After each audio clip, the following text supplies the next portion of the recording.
Hello, everybody. Good morning. I hope you guys are having a great day. I am going to have my coffee and talk a little bit about PALANTIR. You guys are my sunshines. You guys give me the strength, the energy to move forward. I am about to take my son to gymnastics. Every Sunday is gymnastics day. You parents are going to understand. Make them tired so they go to sleep. And I wanted to talk about PALANTIR before I leave. Last week was an absolutely massive week when it comes to PALANTIR. First, we get this massive, nearly $500 million contract announcement with the United States Special Operations Command. And then after that, we get a massive announcement of our expansion of partnership with AWS, where we are now offering PALANTIR for manufacturers. I say expansion because PALANTIR is already working with AWS. And you know, the United States Special Operations was big in of itself. The Special Operations is across 4 different military branches: the Marines, the Air Force, the Navy, the Army, and they essentially are the command for special forces like Navy SEALs, Green Berets. The AWS for manufacturers is huge because it allows manufacturers to essentially keep track of all their data in real time for their warehouses and give suggestions of how to process things faster to make you more efficient, so on and so forth, and coordinate a lot better between you and your staff to make you leaner and more profitable. Well, there was another piece of news that came out literally the day after, an expansion, a multi-year deal with Panasonic. Now, the amount of the deal was not announced, but the deal itself is quite simple. Panasonic produces batteries, but not just batteries that go into like a remote control. They produce EV batteries as well. They're actually one of the largest producers for Tesla for EV batteries. And I didn't even realize that until I saw the presentation. So I come across an article this morning as I'm drinking my coffee because I like to look at the news all the time. And the article was written by a local Las Vegas newspaper or Reno newspaper, and they're talking about the Tesla's partner Panasonic is using PALANTIR software to become a smarter, better factory for Tesla, as Tesla has plans to expand and Panasonic has plans to expand with Tesla. Now, I'm going to read you the article in just a moment, but I just wanted to highlight a couple of things. Panasonic is building a brand new factory for 2025. Tesla is trying to expand deliveries of their vehicles in general, right? The more people that have Tesla vehicles, the better for Tesla bottom line. Shout out to Ether Squared and the entire PALANTIR community. Ether Squared was finding links between Tesla and PALANTIR long before anybody even thought that there was any connection whatsoever. And although this is not a direct link between PALANTIR and Tesla, this is a kind of like a surrogate link, right? So you have PALANTIR, Panasonic, and Tesla. And we're all kind of connected in one way, shape, or form. So it's possible because Panasonic is such a big contributor to Tesla that Tesla has its own links for PALANTIR Foundry. Also a possibility, but I do believe that Tesla is working directly with PALANTIR besides for just PALANTIR and Panasonic working. I'm going to read you this article, and one of the main things about this article is, well, 2 things. Number one, they keep calling it a smart factory. So now that Panasonic is using PALANTIR, it is a smart factory, which is interesting. It's interesting this news is coming right after the news of the AWS expansion for, PALANTIR for manufacturers, which is kind of similar to what they're doing with Panasonic. And the second thing is, Panasonic literally said from going to thousands of data points, doing this manually, you're going to hear it right now in the article. They said we went from thousands of data points combing through daily, manually, to billions of data points being done automatically using PALANTIR. That's massive. That is freaking huge. Let me go on and read this article before my son gets antsy, and let me enjoy the last few sips of my coffee. Before I go any further, I do want to say I have channel membership. A lot of people ask me, hey, Adam, how can we donate to you? Can you give us your quick, Zelle or Cash App or Venmo? I have channel membership. It's $3 a month. Those $3 a month literally buys me a cup of coffee in the morning. If you guys want to support me, go ahead. If you guys don't, please just follow me on Twitter. I'm going to leave a link to my Twitter down below at Adam Bergman's MM. Let's get right into this article. And thank you so much for all my channel members. I think I have like 14 right now. So thank you so much. I am rich. The article just came out and it says Panasonic's Northern Nevada battery facility gets smarter with new smart factory deal. Denver-based software company Palantir to use AI and other technologies to further automate and streamline Panasonic's factory operations. And this is an executive from Panasonic, Alan Swan. He did an interview. It's like a 9-minute interview. I don't want to play it. I'm just going to give you guys the juicy parts as part of this article.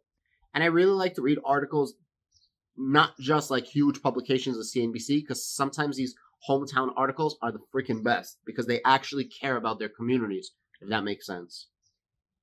Tesla partners Panasonic's Northern Nevada factory is poised to get smarter after the company finalized a deal with Denver-based software company.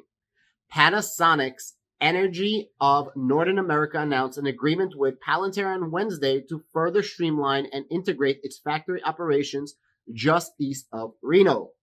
The deal leverages a smart factory platform from Palantir called Foundry.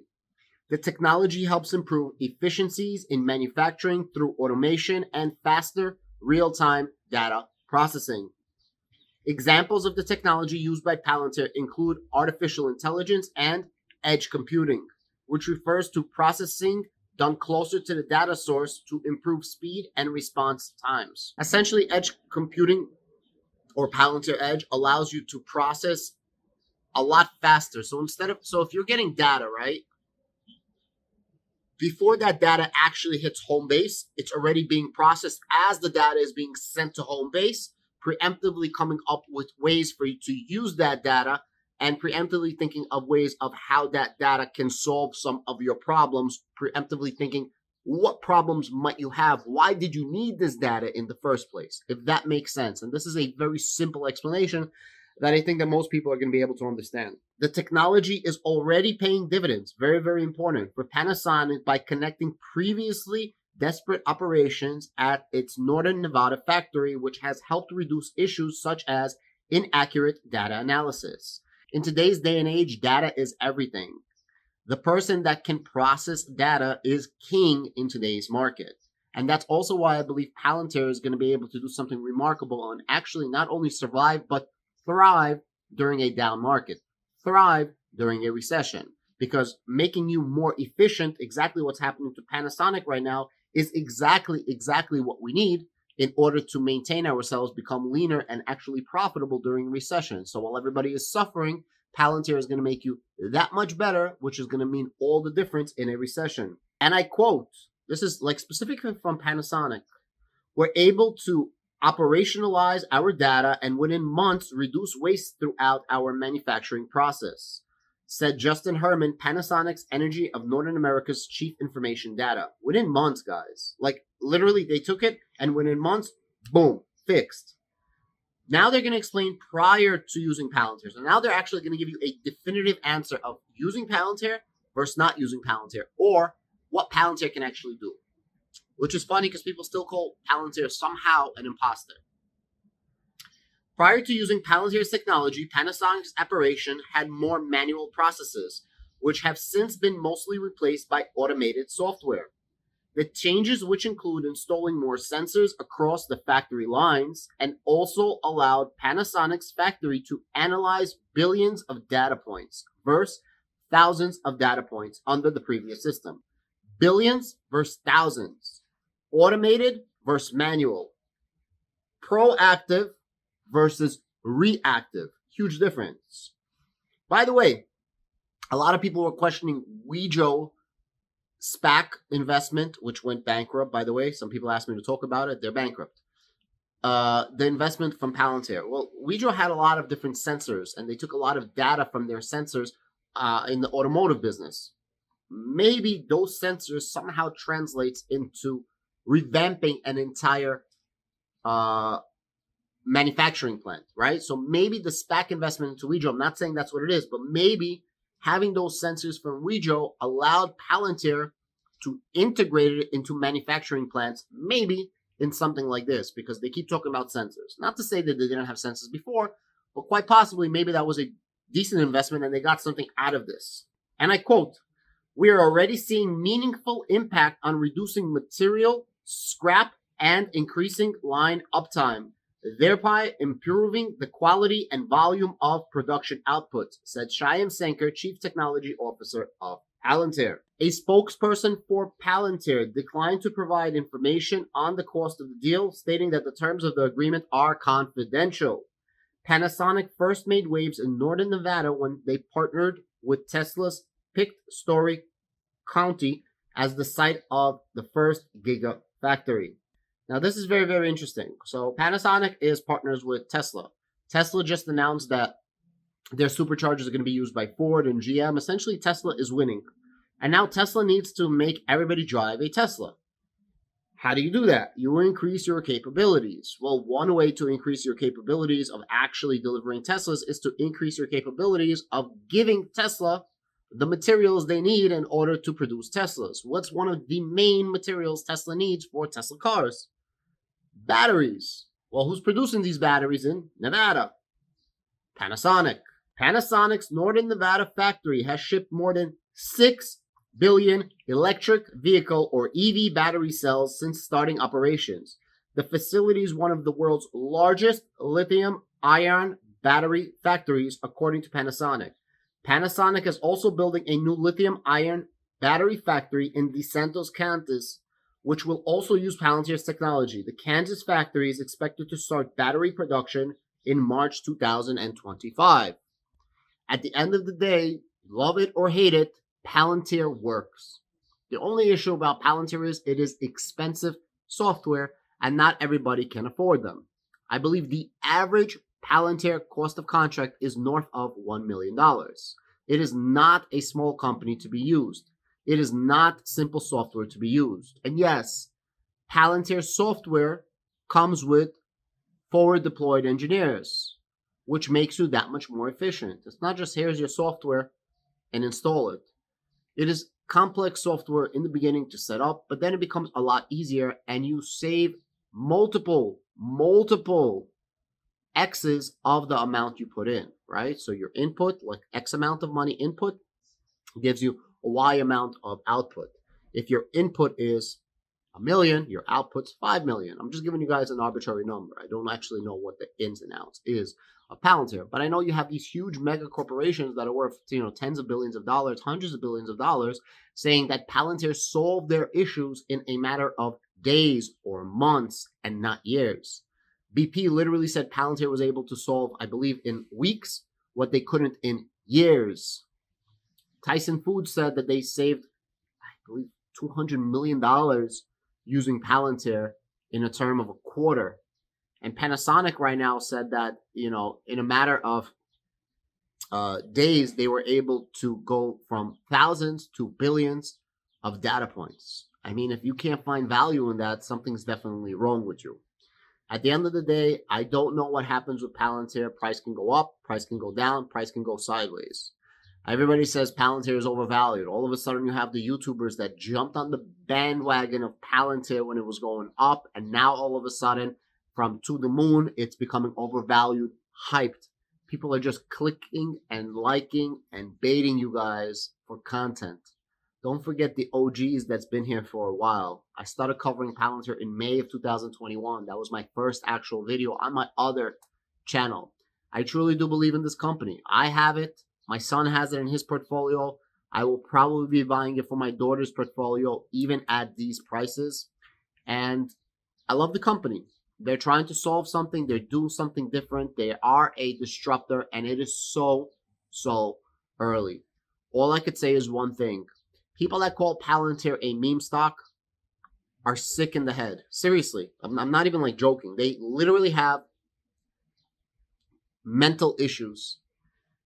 How can a meme stock have impact level 6 clearance and literally provide security for our United States nuclear program?